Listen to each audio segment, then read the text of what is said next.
might be using this common coping mechanism, making yourself so busy that you don't have time for those anxious thought patterns. But this is actually making things worse in the long run. I understand why you're doing it. I used to do the exact same thing. I would simultaneously start 10 projects. I would bury myself in work and keep myself busy at home with project after project. We moved cities and moved houses many more times than I could possibly even count because I needed another change, another project, another job search, and another thing that would distract me from myself. But long term, this is actually harming you and making your anxiety worse. Let me ask you this, for all the time that you distract yourself with work, are there still moments that you're stuck with yourself and the anxiety comes? Like, for example, while you're driving, while you're cooking, while you're showering, or worse, when you finally lay down to go to sleep at night. Is filling your days up with more and more activities actually solving the problem and making you into that peaceful and calm person you want to be? Or is it just putting a Band-Aid over the problem? But when you take the Band-Aid off, the issue's still there. You can't solve anxiety by distracting yourself from it. I know because I tried, and it cost me a lot. We moved a lot, I changed jobs a lot, I tried to fill my schedule up, I tried to fill my kids' schedule up with things because I felt like if I could just change X, Y, or Z, that I would finally be able to achieve happiness.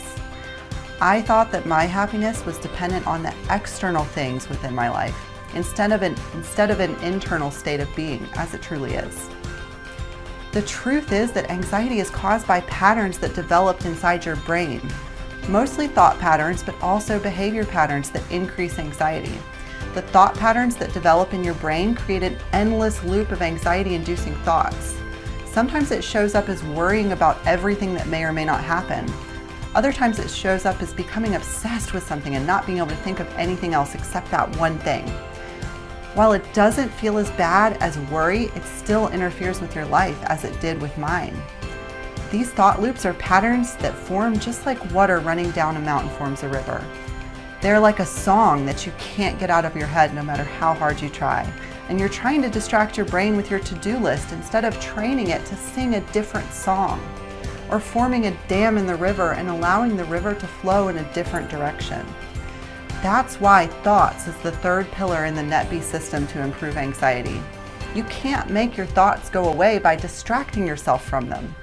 But what you can do is to train your brain in a different thought pattern. And these thought patterns will serve you and they'll make you feel calm, peaceful, and empowered instead of anxious and overwhelmed.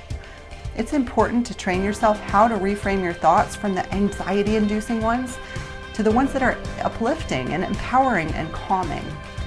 When you learn how to do that through meditation and subconscious reprogramming, you no longer have to distract yourself from your own mind. Instead, you'll be able to sit peacefully with your own thoughts without having to figure out something to do to take your mind off them. Because there's no way to escape from yourself, really. You'll always have a moment that those anxious thoughts could come creeping in. At the doctor's office, in the waiting room, while taking a walk that's supposed to be calming you down, while playing with your children, or while on a date with your husband. And if you don't train your brain on a different way to think about things, those old patterns will continue. Or worse, they'll get deeper. So I encourage you to start the journey of retraining your brain. When you have a thought that isn't uplifting and empowering, figure out a way to reframe the subject into something that is more empowering and uplifting. Something that makes you into the calm and peaceful version of yourself instead of that anxious and overwhelmed one. Over time, you'll improve, and those new thoughts will make you the calm and peaceful person that you want to be. And that person will come out without you even having to think about it. To get more tips on how to overcome your anxiety, click the link around this video to join my free Facebook group, or go to facebook.com/groups/anti-anxiety.